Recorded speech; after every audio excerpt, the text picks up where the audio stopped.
Hi everyone, Harsh Bhagat this side. आज मैं आ गया हूँ एक और बीटीएल के एपिसोड के साथ और आज का टॉपिक जो है वो बहुत इंटरेस्टिंग और बहुत इंपॉर्टेंट होने वाला है। मार्केट में अगर आपको बड़ा प्रॉफिट करना है तो आपको बड़े मूव कैप्चर करने पड़ेंगे और बड़े मूव कहाँ आते हैं? या तो टॉप से मार्केट जब गिरती है तो बड़ा मूव आता है, या फिर बॉटम से जब मार्केट ऊपर जाती है तो मार्केट के अंदर बड़ा मूव आता है। लेकिन आप कभी ना तो टॉप पकड़ पाते हो ना ही बॉटम पकड़ पाते हो। लेकिन अगर मैं आपको कहूँ कि आज की वीडियो के अंदर मैं सिखाने वाला हूँ कि मार्केट का टॉप और बॉटम कैसे जान सकते हैं, सीक्रेट क्या है, रीजन क्या है, साइकोलॉजी क्या है, मार्केट के अंदर टॉप लगता कैसे है, क्या रीजन है उसका, मार्केट के अंदर बॉटम लगता क्या है, क्या सीक्रेट है उसके अंदर, क्या साइकोलॉजी होती है बायर्स की, सेलर्स की, हर एक चीज डिटेल के अंदर हम डिस्कस करने वाले ताकि आपका एक भी डाउट रह ना जाए और आप कॉन्फिडेंटली मार्केट का टॉप और बॉटम जान पाओ। तो सबसे पहला जो हमारा पैटर्न है वो है हेड एंड शोल्डर पैटर्न। अब देखो ये पैटर्न्स ना ऑलरेडी सब डिस्कस करते हैं लेकिन डिटेल के अंदर कोई डिस्कस नहीं करता। एक्चुअल में क्या टारगेट रहना चाहिए, एक्चुअल में क्या स्टॉप लॉस रहना चाहिए, एक्चुअल में इसके पीछे साइकोलॉजी क्या है, कोई डिस्कस नहीं करता है और हम उसको डिटेल के अंदर डिस्कस करते हैं। अब इस पैटर्न को थोड़ी देर के लिए भूल जाओ क्योंकि मार्केट का टॉप और बॉटम जानना है तो सिर्फ पैटर्न तो काम आएगा नहीं। तो एक्चुअल में आपको समझना पड़ेगा कि मार्केट का स्ट्रक्चर वर्क कैसे करता है। मार्केट को जब भी ऊपर जाना होता है तो market higher high higher low बनाता है, यानी कि नेक्स्ट वाला जो हाई है वो प्रीवियस वाले से ऊपर होगा, नेक्स्ट वाला जो लो है वो प्रीवियस वाले से ऊपर होगा, इसी तरह से नेक्स्ट वाला हाई और ऊपर होगा, नेक्स्ट वाला जो लो है वो प्रीवियस वाले से ऊपर जो है फॉर्म होगा। तो जब भी मार्केट ऐसा फॉर्मेशन करती है तो मार्केट जो है वो ट्रेंड को कंटिन्यू करती है और मार्केट अपर साइड में जाती है। और सेम विद डाउन साइड, यानी कि मार्केट जो है अगर नीचे जाना चाहती है तो लोअर हाई लोअर लो का स्ट्रक्चर बनाती है। नेक्स्ट हाई प्रीवियस वाले से नीचे है, नेक्स्ट लो जो है प्रीवियस वाले से नीचे फॉर्म हुआ है। तो इस तरह से मार्केट ऊपर जाती है और मार्केट नीचे जाती है। तो ये दो टाइप के स्ट्रक्चर है। अब अगर मार्केट को रिवर्सल करना है तो क्या होगा? मार्केट ऊपर जा रही है और उसके बाद मार्केट एकदम से अपना स्ट्रक्चर चेंज कर दे, यानी कि मार्केट हायर हाई बना रही थी और फिर मार्केट एकदम से लोअर लो बनाने लग जाए या फिर लोअर हाई बनाने लग जाए। तो इसका मतलब क्या है? कॉमन सेंस यूज करना है, ज्यादा दिमाग नहीं लगाना है। तो मार्केट ऊपर जा रही थी तो अपना स्ट्रक्चर चेंज कर दिया उसने, इसका मतलब क्या है? मार्केट नीचे जाएगी।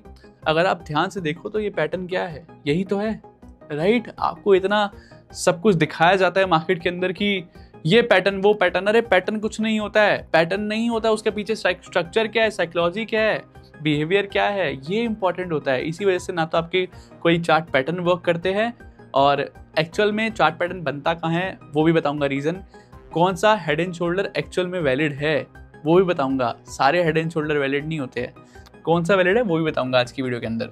तो यहाँ पर देखो मार्केट ने क्या हुआ, मार्केट ने इसको ब्रेक करने की कोशिश करी, मार्केट ऊपर जाने की कोशिश कर रही है, फिर मार्केट में फॉल आया, मार्केट ने इस हाई को ब्रेक करा जिसके अंदर बायर्स में कॉन्फिडेंस आया कि मार्केट ऊपर जाएगी।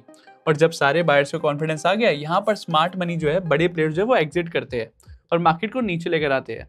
अब जब मार्केट को नीचे लेकर आए एंड देन उसके बाद अगेन एक पुल बैक दिया, जब पुल बैक दिया तो यहाँ पर जब रिजेक्शन आई ना तो यहाँ पर सारे जो बायर्स है उनका कॉन्फिडेंस खत्म हो गया। उसका रीजन क्या है? यहाँ पर जब हाई बना तो कॉन्फिडेंट थे कि मार्केट ऊपर जाएगी, सिर्फ एक रिजेक्शन दिया है। जब यहाँ हाई बन गया तो ओवर कॉन्फिडेंस हो गए कि मार्केट में हम ही राजा है, अब मार्केट को हम ही ऊपर लेकर जाएंगे। लेकिन जब यहाँ पर मार्केट में नेक्स्ट जो हाई है प्रीवियस वाले से नीचे लगा, इसका मतलब यह है कि चेंज ऑफ स्ट्रक्चर हो चुका है।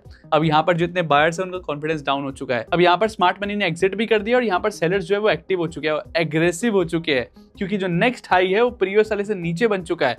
और जैसे ही नेकलाइन टूटेगी, यानी कि नेकलाइन कहां से कहां तक होती है, हमारा जो फर्स्ट जो हमारा सपोर्ट है और जो हमारा सेकंड सपोर्ट है, इसको एक नेकलाइन से जोड़ दो। ये टेढ़ी भी ऐसे भी हो सकती है और सीधी भी हो सकती है, डजंट मैटर। जो ये नेकलाइन है ये जैसे ही ब्रेक होएगी वैसे ही मार्केट के अंदर आएगा तगड़ा फॉल। अब क्यों आएगा फॉल उसके बारे में जानते हैं। मार्केट के अंदर यहाँ पर बायर घुसे, यहाँ पर बायर्स ने एंटर किया। अब जब यहाँ पर सारे बायर्स एंटर कर चुके हैं तो मार्केट के अंदर यहाँ पर भी बायर्स ने एंटर करा, सोचा कि मार्केट ऊपर जाएगी। तो first buyer, second buyer, third buyer, इन सबका स्टॉप लॉस यहाँ पर गया। और जब सबका स्टॉप लॉस गया तो मार्केट के अंदर सेलर्स बायर्स का स्टॉप लॉस जाता है तो क्या होता है? सेलिंग आती है मार्केट में, और वही यहाँ पर हुआ।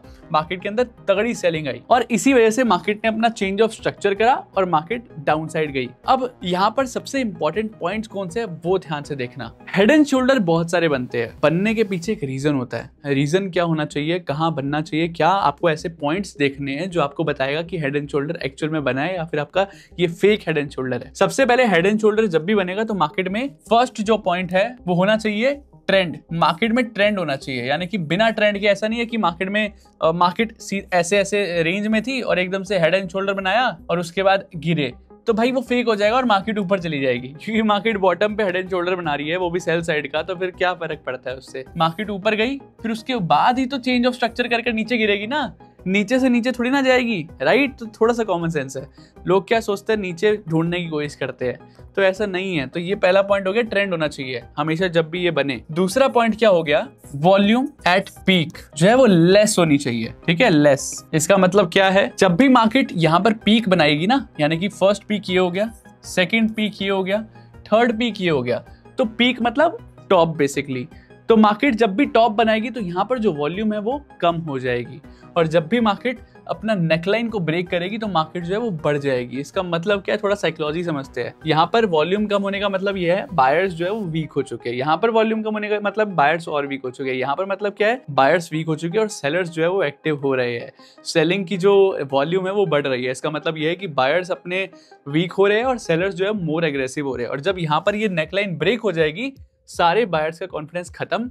अब यहाँ पर जो बायर्स थे वो भी सेलर्स बन जाएंगे, यहाँ पर जो सेलर्स थे वो भी सेलर्स बन गए, और नेकलाइन ब्रेक होने के बाद एक्स्ट्रा नए सेलर्स जो वेट कर रहे थे कि मार्केट में हम क्वांटिटी मारेंगे, वो भी यहाँ पर आ जाएंगे, और जो बड़ा प्लेयर है उसको भी यहाँ पर सारे बायर्स की लिक्विडिटी मिल जाएगी, तो वो भी एंटर करेगा। सारे ही जब सेलर्स बन जाएंगे तब आएगा मार्केट के अंदर बड़ा फॉल। अब यहाँ पर एंट्री कैसे करना है, टारगेट कैसे लगाना है, स्टॉप लॉस कैसे लगाना है, उस पर बात करते हैं। तो नेकलाइन जब ब्रेक हो गई, तो जिस भी कैंडल के अंदर ब्रेक हुई है, ठीक है, वो कैंडल एक तो बड़ी होनी चाहिए, स्ट्रॉन्ग कैंडल एंड वॉल्यूम के साथ, then only you can trade. मतलब वहां पर आप एंटर कर सकते हो स्ट्रॉन्ग कैंडल एंड वॉल्यूम के साथ। लेकिन एक्चुअल में अगर वो ना हो, एक्चुअल में जो परफेक्ट एंट्री बनती है वो बनती है हमेशा रिजेक्शन पर, यानी कि मार्केट अगेन ऊपर आएगी सेम पॉइंट पर, और अगेन मार्केट ऊपर आकर यहाँ से रिजेक्शन देगी, यानी कि रिजेक्शन पर हमें एंट्री लेने का सोचना है। और जो भी रिजेक्शन पर एंट्री बनेगी, यानी कि ऑब्वियसली एक ग्रीन कैंडल बनेगी, उसके बाद एक रेड कैंडल बनेगी, तो रेड कैंडल पर आप एंट्री लोगे, और जो ये रिजेक्शन कैंडल है उसका हाई आपका स्टॉप लॉस हो गया। अब टारगेट क्या रहना है वो ध्यान से सुनना। जो हमारा टॉप है, टॉप से लेकर जो नेकलाइन का डिस्टेंस है ना, ये डिस्टेंस, ये जो डिस्टेंस है, ये जितना भी डिस्टेंस है, फर्स्ट ये जो बीच वाला जो हेड है उसका डिस्टेंस हमारा टारगेट रहेगा। यानी कि अगर ये डिस्टेंस 10 पॉइंट है तो मार्केट नेकलाइन को ब्रेक करने के बाद या फिर रिजेक्शन से यहाँ से आपको 10 पॉइंट देगी। तो दिस इज वेरी इंपॉर्टेंट, क्योंकि यहाँ पर जितने यहाँ पर एक्टिव हुए थे, यहाँ पर जो स्मार्ट मनी ने यहाँ पर सेल करा ना, उसके बाद यहाँ पर जितने सारे सेलर्स एक्टिवेट हो गए और सारे बायर्स भी सेलर्स बन चुके हैं, भाई इतना तो मिलना चाहिए, नहीं तो काम करने का फायदा नहीं है। अब एक बार एग्जांपल देख लेते हैं इसका। एग्जांपल पे आपको मैं लाइव दिखाता हूँ कि एक्चुअल में जो मैंने आपको यहाँ पर बताया वो एक्चुअल में लाइव में कैसे बनता है। फिर उसके बाद बढ़ते हैं हम नेक्स्ट पैटर्न पर, जिससे बताऊंगा कि मार्केट का टॉप और बॉटम कैसे जान सके। Now it's time for example. जो मैंने आपको थ्योरी में सिखाया, अब उसको प्रैक्टिकल जब करने जाते हो ना, आपको कंफ्यूजन आती है एक्चुअल में मार्केट में फॉर्म कैसी होती है ये चीजें, तो उस पे बात करते हैं। तो पहले एग्जांपल में जब आप बढ़ोगे तो देखो, सबसे पहला हमारा पॉइंट क्या होना चाहिए, मार्केट के अंदर एक रैली आनी चाहिए। यहाँ पर मार्केट में एक रैली आई है, रैली के बाद मार्केट ने हायर हाई का स्ट्रक्चर बनाया है। सी नेक्स्ट जो हाई है वो प्रीवियस से ऊपर है, सो हायर हाई का स्ट्रक्चर फॉर्म हुआ।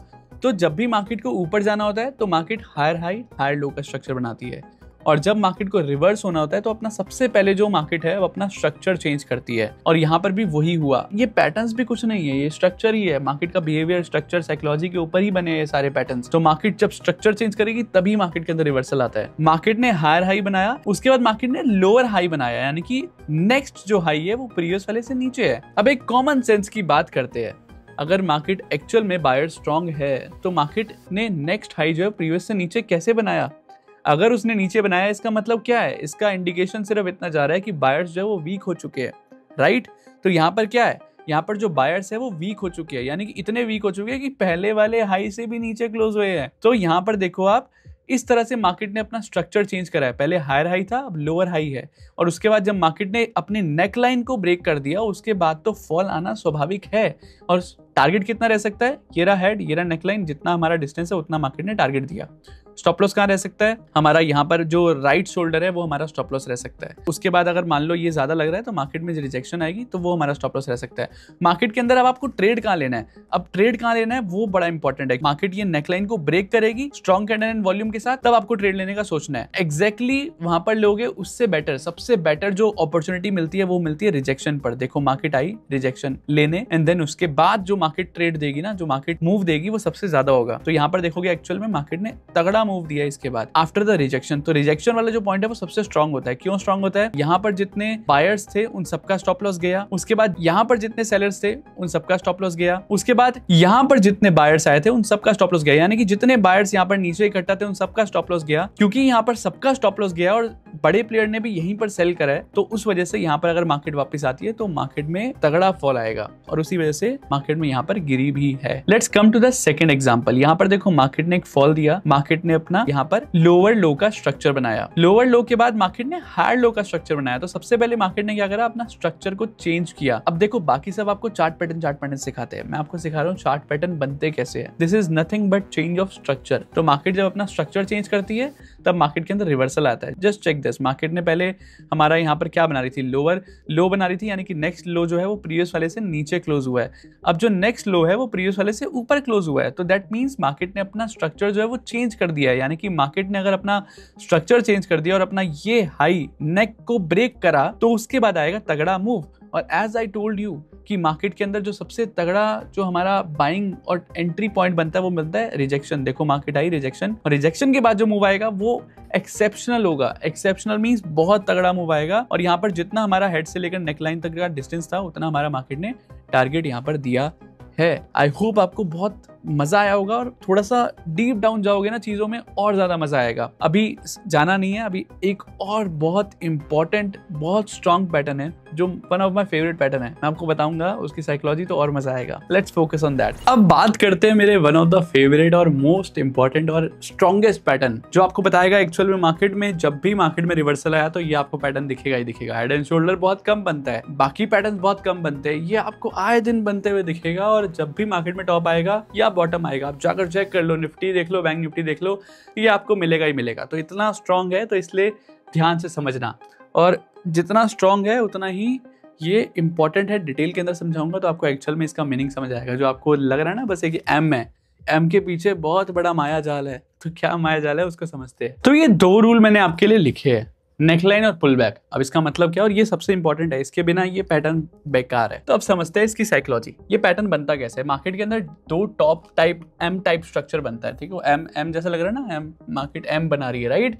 तो ये स्ट्रक्चर बनता है क्या, उसके पीछे की साइकोलॉजी समझने की कोशिश करते हैं। मार्केट के अंदर सबसे पहले क्या होना चाहिए? मार्केट में ट्रेंड तो होना ही चाहिए अगेन, क्योंकि ट्रेंड ही नहीं होगा तो मार्केट में रिवर्सल कैसे आएगा भाई? नीचे से नीचे नहीं जाएगी मार्केट ऊपर जाएगी, उसके बाद ये स्ट्रक्चर बनेगा, देन उसके बाद मार्केट के अंदर एक फॉल आएगा, ठीक है? तो ट्रेंड तो कंपलसरी है, होना ही चाहिए। अब मार्केट के अंदर एक ट्रेंड है, मार्केट ऊपर जा रही है, मार्केट ने रिजेक्शन दिया। अब यहाँ पर पहले बायर्स की साइकोलॉजी समझेंगे, फिर सेलर्स की साइकोलॉजी समझेंगे, ठीक है? तो मार्केट ने एक रिजेक्शन दिया। अब बायर्स जिसने यहाँ पर पूरा इतनी बड़ी जो है रैली कैप्चर कर आ रहा है वो बायर, अब उसने क्या सोचा कि मार्केट ने सिर्फ एक रिजेक्शन ली है, रिजेक्शन लेने के बाद मार्केट यहाँ से ऊपर जाएगी। एक नॉर्मल भाई, मैं भी अगर ट्रेड के अंदर हूँ, मैं बायर हूँ ना, तो मैं यही सोचूंगा ना मार्केट ऊपर जाएगी, मैं ये तो नहीं सोचूंगा मैं बायर हूँ और मार्केट नीचे जाएगी। तो बायर्स की साइकोलॉजी लाइव मार्केट में क्या होती है कि ये सिर्फ एक रिजेक्शन लेने मार्केट नीचे आई है, मार्केट यहाँ से ऊपर ही जाएगी। अब क्योंकि मार्केट ऊपर ही जाएगी, अब मार्केट ऊपर जा भी रही है, और जब मार्केट ऊपर जा रही है और मार्केट ने ये रेजिस्टेंस जो ब्रेक नहीं कर पाई, और रेजिस्टेंस से यहाँ पर अगेन इसी रेजिस्टेंस से मार्केट ने रिवर्सल लिया, तो जितने यहाँ पर बायर्स थे अब उनको समझ आ गया है कि मार्केट अब ऊपर नहीं जा पा रही, यहाँ पर सप्लाई, यहाँ पर जो सेलिंग है वो सेलिंग प्रेशर ज्यादा हो चुका है, तो मार्केट जो है वो यहाँ से नीचे जा सकती है। अब यहाँ पर कंफर्म नहीं हुआ है अभी, लेकिन जैसे ही हमारी ये नेकलाइन ब्रेक होगी, यहाँ पर कंफर्म हो गया, और जितने यहाँ पर बायर्स थे, यहाँ पर बायर्स थे, यहाँ पर बायर्स थे, और जितने यहाँ पर बायर्स एंटर हुए थे, इन सबका यहाँ पर स्टॉप लॉस जाएगा, और पैनिक सेलिंग के अंदर वो जल्दी से यहाँ पर अपनी क्वांटिटी एग्जिट करने की कोशिश करेंगे, क्योंकि यहाँ पर उनका बड़ा लॉस हो सकता है, क्योंकि यहाँ पर मार्केट ने अपना स्ट्रक्चर चेंज कर दिया है, मार्केट ने अपना लो ब्रेक कर दिया है प्रीवियस, और जब भी मार्केट अपना स्ट्रक्चर चेंज करती है उसके बाद ही मार्केट में रिवर्सल आता है। जैसे हेड एंड शोल्डर में हमने सीखा, वैसे ही ये डबल टॉप है, तो यहाँ पर भी मार्केट ने अपना स्ट्रक्चर जो है वो तोड़ दिया, ब्रेक करा है। इसी वजह से जितने बायर्स है उन सबने एग्जिट करा और मार्केट धड़ाम, मार्केट गई नीचे। अब यहाँ पर बायर्स की साइकोलॉजी तो समझ ली, लेकिन जो जीत रहा है सेलर्स, उनकी साइकोलॉजी समझते हैं। मार्केट ऊपर गई, मार्केट के अंदर उन्होंने सेल किया। अब जब मार्केट वापस ऊपर गई, मार्केट ने यहाँ पर बड़े प्लेयर्स जो है उन्होंने एग्जिट किया। अब जब बड़े प्लेयर एग्जिट करेंगे तो यहाँ पर और ज्यादा सेलर्स अट्रैक्ट हो गए कि मार्केट जो है वो यहाँ से नीचे जा रही है, रिजेक्शन ले रही है, यहाँ पर सेलर्स मोर एग्रेसिव हो जाएंगे, और जैसे ही नेकलाइन ब्रेक होगी सारे सेलर्स जितनी क्वांटिटी है सब बेच बात कर इसके अंदर घुस जाएंगे, क्योंकि यहाँ पर सारे सेलर्स एंटर कर रहे हैं, सारे बायर्स का स्टॉप लॉस जा रहा है, तो बायर्स का स्टॉप लॉस मतलब सेलिंग, और सेलर्स एंटर कर रहे हैं मतलब और ज्यादा फॉल। और जितने बायर्स यहाँ पर थे अब वो सारे सेलर्स बन चुके हैं, और जो नए सेलर्स जो देख रहे हैं मार्केट के अंदर ब्रेकडाउन हो चुका है, नेकलाइन टूट चुकी है, वो भी यहाँ पर एंटर होंगे। तो buyer become seller, seller is equal to strong, ठीक है, और जो सेलर जो है इक्वल टू न्यू सेलर, यानी कि 3 तरह के सेलर्स जो है वो यहाँ पर एंटर कर रहे हैं। तो इस वजह से मार्केट के अंदर यहाँ से आएगा तगड़ा फॉल, और यही बहुत इंपॉर्टेंट पॉइंट भी बनेगा। ये बहुत मोस्ट इंपॉर्टेंट पॉइंट जो नेकलाइन ब्रेकडाउन होता है ना, तो ये मोस्ट इंपॉर्टेंट पॉइंट होता है। अब यहाँ पर मैंने 2 पॉइंट लिखे थे, नेकलाइन और पुल बैक। अब इसका मतलब क्या है वो ध्यान से समझना। ये एम पैटर्न ना कभी कभी ऐसा भी बनता है कि हल्का सा ऊपर नीचे, मतलब नीचे आया फिर हल्का सा नीचे आता है। थोड़ा सा हमें पुल बैक चाहिए, दिखना चाहिए कि एक्चुअल में नीचे आया है, 2-4 कैंडल बनानी चाहिए, नीचे आना चाहिए। ऐसा नहीं कि हल्का सा मतलब आया ही नहीं, नीचे ही नहीं आया, बस एक बीच में एक कैंडल हुई, एक ऐसा बना पैटर्न, यहाँ पर एक कैंडल, फिर बीच में डोजी, फिर उसके बाद एक कैंडल। तो लोग क्या समझते हैं एम पैटर्न है, तो वो एम पैटर्न नहीं होता है। मार्केट आएगी नीचे, पुल बैक देगी, एक थोड़ी सी 2-3 कैंडल फॉर्म करेगी, तो दिखाएगी कि मार्केट के बीच में इस और इस टॉप के बीच में कुछ है गैप, तो ही मार्केट के अंदर वो कंसीडर किया जाएगा। सेकंड पॉइंट क्या है कि यहाँ पर जो 2 टॉप है ना, ये थोड़ा सा आसपास मतलब सेम लेवल पे बनने चाहिए। सेम लेवल पे पॉसिबल नहीं होता, हल्का ऊपर नीचे चलेगा। ऐसा नहीं होना चाहिए कि मार्केट के अंदर ऐसा हो कि यानी कि जो नेक्स्ट टॉप है वो पिछले वाले से इतना ऊपर हो, तो ऐसा नहीं होना चाहिए। हमारा जो टॉप है वो कैसा होना चाहिए, ऐसा कि थोड़ा सा आसपास ऊपर नीचे चलेगा, बट ऐसा नहीं होना चाहिए। तो ये टॉप जो है वो पास होने चाहिए, सेम रेजिस्टेंस पे होना चाहिए, तो वो ज्यादा स्ट्रॉन्ग रहते हैं। उसके बाद पुल बैक आपको समझा दिया। नेकलाइन, अब नेकलाइन जो है वो बहुत इंपॉर्टेंट है। जब तक नेकलाइन का ब्रेकडाउन होगा इसके अंदर, हम तब तक इसको डबल टॉप कंसीडर नहीं करेंगे। कभी कभी क्या होता है, मार्केट आती है ऐसे डबल टॉप बनाती है, उसके बाद ट्रिपल टॉप बना लेती है, फिर उसके बाद ऊपर चली जाती है, तो ऐसा भी पैटर्न बन जाता है। ठीक है, तो हमें इस पैटर्न से, स्टॉप लॉस से, इस ट्रैप से बचना है। तो जब तक नेकलाइन का ब्रेकडाउन नहीं होगा, नेकलाइन नहीं टूटेगी, तब तक हमें यहाँ पर एंट्री करने का नहीं सोचना है, क्योंकि नेकलाइन ही सबसे इंपॉर्टेंट है। यही तो सबके स्टॉप लॉस जाएंगे, और अगर यही नहीं टूटी तो फिर स्टॉप लॉस नहीं जाएंगे, और स्टॉप लॉस नहीं गए तो फिर यहाँ पर क्या होगा, मार्केट जो है वो यहाँ पर नीचे नहीं जाएंगी, वो यहाँ से रिवर्सल दे देगी, राइट। तो ये बहुत इंपॉर्टेंट पॉइंट है समझने वाला। इसको मिस कर दिया तो ये वेस्ट है।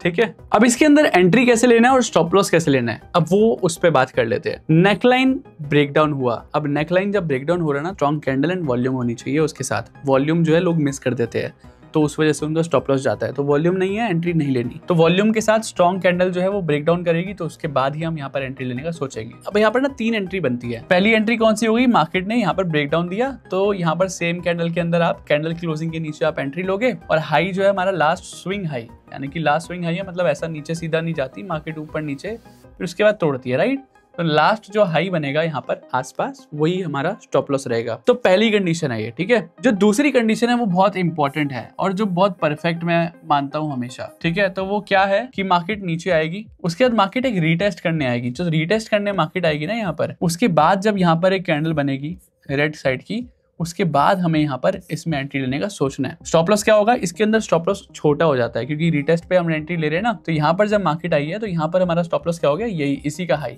इसी रिटेस्ट का हाई हमारा ये स्टॉप लॉस हो गया। और एंट्री हमारी जो भी लेट्स से यहाँ पर ग्रीन कैंडल बन रही है, देन उसके बाद रेड कैंडल के नीचे हमारी एंट्री है, तो एंट्री हमारी रेड कैंडल बनते ही यहाँ पर हम एंटर कर लेंगे। ये हो गया सेकंड टाइप की एंट्री। थर्ड एंट्री थोड़ी एग्रेसिव है, तो थोड़ा एक्सपीरियंस के बाद आप तभी ले सकते हो वो। थर्ड आप सीधा यहाँ पर लोगे टॉप पर।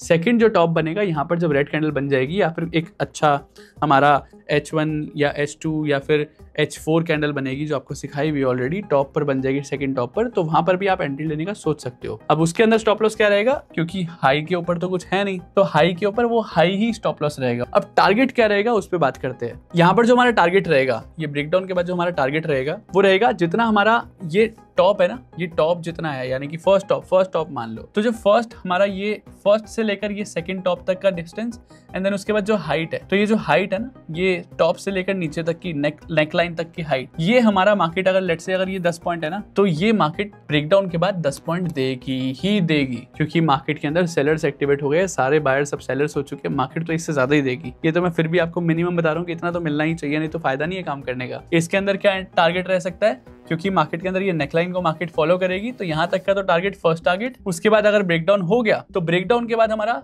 फिर उसके बाद टारगेट वही है। तो यहाँ पर जो है सबसे ज्यादा बड़ा टारगेट मिलता है जब टॉप हम फाइंड आउट करते हैं, लेकिन यहाँ पर हमारे स्टॉप लॉस भी जाते हैं। तो इसलिए यहाँ पर एग्रेसिव करने के लिए मैं कब बोल रहा हूँ, जब थोड़ा एक्सपीरियंस आ जाएगा, जब आप काम कर लोगे इस पे, आपको लगेगा कि हाँ अब मैं इसमें परफेक्ट हो चुका हूँ, then only you can consider this. Just because market यहाँ से रिवर्स भी कर देती है, बीच से ही रिवर्स कर देती है, तो वो रिवर्सल के भी बहुत सारे केसेस है, बहुत सारी सिचुएशंस है, बहुत सारी स्ट्रेटजीज है मेरी जो उससे मेरे को बचाती है, जो मैं आपको हर एक चीज सिखाने वाला हूँ बीटीएल के अंदर। सो डोंट वरी, अब इसका लाइव एग्जांपल हम समझेंगे और उसी के साथ लाइव एग्जांपल के साथ मैं आपको दोनों के हेड एंड शोल्डर का तो मैंने बाइंग साइड का दिखा दिया, सेलिंग साइड का यहाँ पर सिखाया था, और इसका भी हमारा बाइंग साइड का एग्जांपल मैं आपको दिखाऊंगा। ये हमारा सेलिंग साइड के लिए यूज होता है डबल टॉप, अब डबल बॉटम जो है वो हमारा बाइंग साइड के लिए यूज होता है। So let's focus on the example. तो अब एग्जांपल की ना साइकोलॉजी समझना है, यहाँ पर मैं एक्चुअल में लाइव आपको साइकोलॉजी समझाऊंगा। अब देखो ध्यान से, जैसा कि मैंने आपको बोला था मार्केट के अंदर पैटर्न से पहले एक ट्रेंड होना चाहिए, क्योंकि अगर ट्रेंड ही नहीं होगा तो रिवर्सल किस चीज का होगा, राइट। तो यहाँ पर ट्रेंड है, ट्रेंड के बाद मार्केट में बायर्स ने ऊपर जाने की कोशिश करी, लेकिन यहाँ पर सेलर्स ने सेल किया और मार्केट नीचे गई। अब यहाँ पर बायर क्या सोच रहे हैं कि मार्केट जो है वो यहाँ से सिर्फ रिजेक्शन लेने आई है। अब जब मार्केट वापस ऊपर गई, बायर्स में और कॉन्फिडेंस आया, बायर्स ने और बाय करा और यहाँ पर भी बाय करने की कोशिश करी, लेकिन जब मार्केट के अंदर ये भी रिजेक्शन फेल हो गया, यानी कि जो ये ब्रेकआउट देने की कोशिश कर रहे थे, बायर्स को सोच रहे थे कि मार्केट को और ऊपर लेकर जाएंगे, बट वो यहाँ पर भी रिजेक्शन हो गया, यहाँ पर भी रिजेक्शन हो गया। उसके बाद क्या हुआ, बायर्स की साइकोलॉजी क्या है, अब वो बिगड़ चुकी है, अब वो सोच रहे हैं, उनकी जो कॉन्फिडेंस है वो डाउन हो चुका है। और जब मार्केट ने यहाँ पर नेकलाइन को भी ब्रेक कर दिया, तो उसके बाद वो सारे पैनिक सेलिंग कर एग्जिट करने लग गए, और जैसे ही उन्होंने एग्जिट करा मार्केट में फॉल आया। अब यहाँ पर जब सेलर्स की साइकोलॉजी समझे हम, तो ये सेलर्स ने यहाँ पर सेल करा, और जब सेलर्स ने यहाँ पर सेल करके वापस मार्केट के अंदर यहाँ पर रिवर्सल आया, तो उसके बाद सेलर्स ने जो दूसरे टॉप है वहां पर और एग्रेसिव हो गए कि अब तो हमारी ही बाजी है और हमारी ही साइड है, बायर्स अब वीक हो चुके हैं, अब हम ही मार्केट के राजा और हम ही मार्केट को नीचे लेकर जाएंगे। तो यहाँ पर क्या होगा, ज्यादा सेलर्स एक्टिव होंगे, मार्केट को नीचे लेकर जाएंगे, और जब यहाँ पर सारे बायर्स का स्टॉप लॉस हंट होगा और जब नेकलाइन टूटेगी, तो बायर्स का स्टॉप लॉस मींस मार्केट में और सेलिंग आएगी, और सेलर्स तो ऑलरेडी वेरी स्ट्रांग, और सेलर्स यहाँ पर और ज्यादा सेल करने की सोचेंगे, जस्ट बिकॉज अब यहाँ पर कोई बायर रह नहीं गया और मार्केट नीचे ही जाएगी। इस वजह से इस पैटर्न के बाद हमेशा बड़ा मूव आता है। अब यहाँ पर टारगेट क्या रह सकता है, फर्स्ट हमारा जो हाई है और हमारी जो नेकलाइन है, इसके बीच का डिस्टेंस जो है वो हमारा टारगेट रह सकता है। सेम विद दिस एग्जांपल, यहाँ पर भी क्या है, मार्केट के अंदर एक ट्रेंड था, मार्केट ने यहाँ पर रिवर्सल देने के लिए डबल बॉटम बनाया, सेलर्स ने यहाँ पर ब्रेकडाउन करने की कोशिश करी इसको, लेकिन नहीं कर पाया, मार्केट के अंदर सोचा रिजेक्शन ही तो है, और सेम जो बायर्स का हाल था वो सेलर्स का हाल होगा। अगेन यहाँ पर मार्केट आई, लगा कि मार्केट नीचे जाएगी, बट यहाँ से रिवर्स हुई, जैसे रिवर्स हुई सेलर्स का कॉन्फिडेंस डाउन, और जैसे यहाँ पर ब्रेकआउट हुआ उसके बाद बायर्स का कॉन्फिडेंस और ज्यादा बढ़ गया और सेलर्स ने पैनिक सेलिंग करी, और उसके बाद बूम। अब यहाँ पर अगर आप एक चीज नोटिस करोगे, जैसा मैंने आपको बोला है, रीटेस्ट की एंट्री ना सबसे परफेक्ट होती है, क्योंकि रीटेस्ट के अंदर यहाँ पर लास्ट जो ट्रैप है यहाँ पर बिछाया जाता है, मार्केट के अंदर ब्रेकआउट देकर वापस नीचे लाया जाता है, ताकि सबको लगे कि ये फेक आउट था, ब्रेकआउट नहीं था। यहाँ पर सारे वापस पैनिक सेलिंग करेंगे, क्योंकि यहाँ पर जो बायर्स एक्टिव हुए थे उनका स्टॉप लॉस जाएगा, जब उनका स्टॉप लॉस जाएगा उसके बाद अगेन फिर मार्केट के अंदर एक बड़ा मूव आएगा, और जस्ट चेक इट, जिस पॉइंट से यहाँ पर मार्केट ने रिवर्सल दिया उसी पॉइंट से boom. So this is very powerful pattern. अब आपको टॉप और बॉटम जानना दोनों आ गया है, आपको अभी बीटीएल के अंदर तो लिमिट्स को और ब्रेक करना है। This is just beginning guys, अभी आपको इतनी सारी चीजें सीखनी है, मैं आपको एक्सप्लेन नहीं कर सकता, डेटा कैसे पढ़ते हैं वो भी मैं आपको बहुत जल्दी लाने वाला हूँ, तो everything will be explained in detail in BTL. So be ready guys to break the limits, और बनना है ना ट्रेडर, तो just break the limits. Without breaking limits, you can't become anything in your life. And for becoming trader, you have to break your limits. Thank you so much guys. मिलते हैं next Break the Limit episode में on Friday at 7 PM. उससे पहले Monday और Wednesday को मिलेंगे हम हर्षफ्लिक्स at 7 PM. I hope आपको मजा आ रहा होगा एनालिसिस से, जो बताया वैसे ही हो रहा है प्रभु की कृपा से। बाकी मिलते हैं Monday को। Thank you so much guys.